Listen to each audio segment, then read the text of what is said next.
Good Saturday morning, everybody. It's Trevor Thompson, the self-appointed Looney Tunes critic, in here for another Looney Tunes Critic Commentary, and this one is Stage Door Cartoon, a great Friz Freleng cartoon.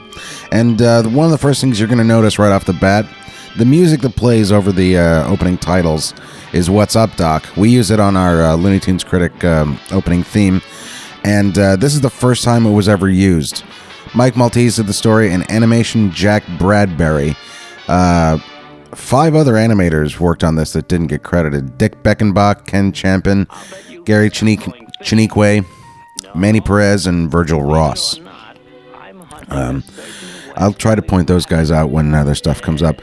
But I want to get right into this piece of dialogue here that Bugs has when he pops his head out.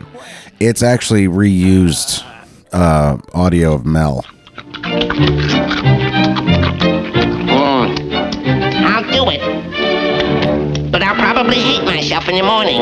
It's from a cartoon that came out earlier that year. In fact, this is a December, which is the end of that year. But in January of that year, Little Red Riding Rabbit, the last line of the cartoon, listen to it. I'll do it. But I'll probably hate myself in the morning. That is the... If you go back and listen to it, put it, back to back, that is the same audio, same recording. I don't know why Friz needed it, why Mel didn't say it for this session, but I did just notice it before we were doing this. So I also want to say to a lot of people, thank you for making requests. Some people have contacted me on Facebook, made requests about what ones to do next. By the way, let me just grab this here. This line that Bugs says when he sticks his head out of the door. Which way did he go? Which way did he go? Here I am! Some people may not know what that is. That is a Red Skelton character, Red Skelton radio character named Clem Cadiddlehopper. And he used to say, "Here I am."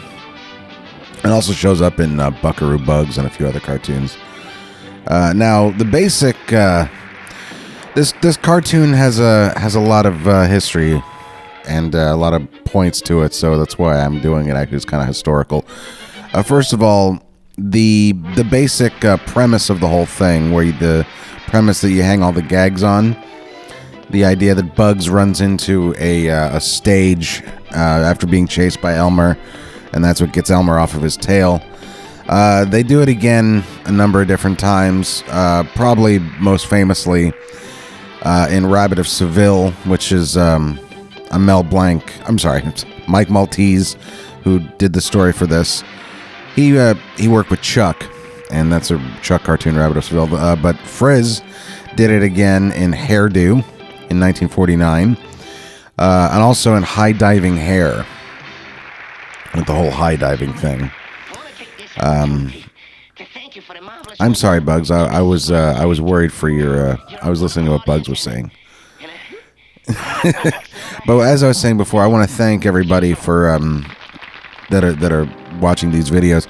I'm getting some requests for things, and people are saying to me, "Hey, could you do the episode where Bugs does this?" Or, "Hey, the episode where Tweety and Sylvester that?" Or, "Hey, that Roadrunner and Coyote episode where..."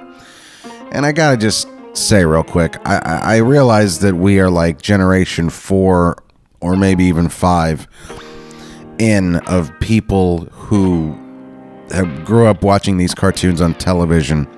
So there's an instinct to think of them in terms of the TV grammar that we do now, episodic TV. But first of all, these were not made for TV. These were made for theaters, which is why when people say, I don't know why the older cartoons, were so much better than stuff that came later, and it's simply because they weren't made with TV budgets. They were made with cinema budgets, movie budgets. And that's right. Keep climbing, Doc. Come on. Yeah, and so this always makes you think of High Diving Hair, but. So they didn't have episodic television. They didn't have the TV budgets. These were theater budgets. But also, episodic means that there's a continuing an installment in a continuing saga, whether it's movies or serials or what have you, or in, episodic television, but there's no continuity in any of these cartoons whatsoever. That's kind of what theatrical shorts did. Even the Three Stooges, Laurel and Hardy, there was never any real continuity from cartoon to cartoon. Bugs rarely had memories or flashbacks to other things that happened.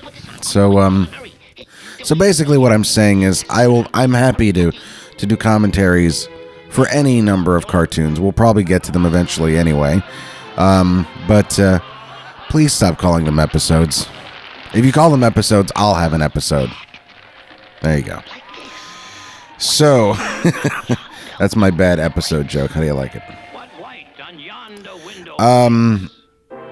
There's this stuff here is it's a Tex Avery gag, I believe. I forget which cartoon it's from.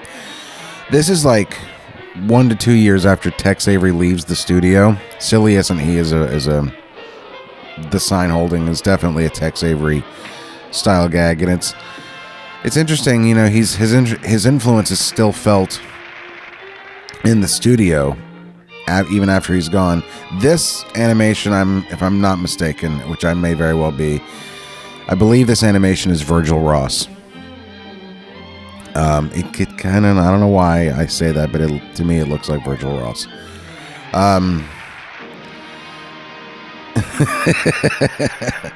Now this character right here that Bugs is dressing up as, and also by way of the look and the voice that you hear, a lot of people say that this is an early Yosemite Sam, and that's just not the case. This is it's coincidence that he sounds like this, and Frizz had a character like this too with a Yosemite Sam like character where they were twin brothers, like hillbilly brothers. Daffy comes to visit them up in Alaska. So yeah, this prototype was around before we got to Yosemite Sam, and some would even argue that Red Hot Rider was a Yosemite Sam prototype, but I don't think that that's appropriate. I mean, what's with all this male nudity anyway? Also, this line here that Bugs has is a Jimmy Durante line. I got a million of them, and he even does the body language too of Jimmy Durante. Well, we got a million commentaries to get to, so I'll see you next Saturday, everybody. That's all, folks.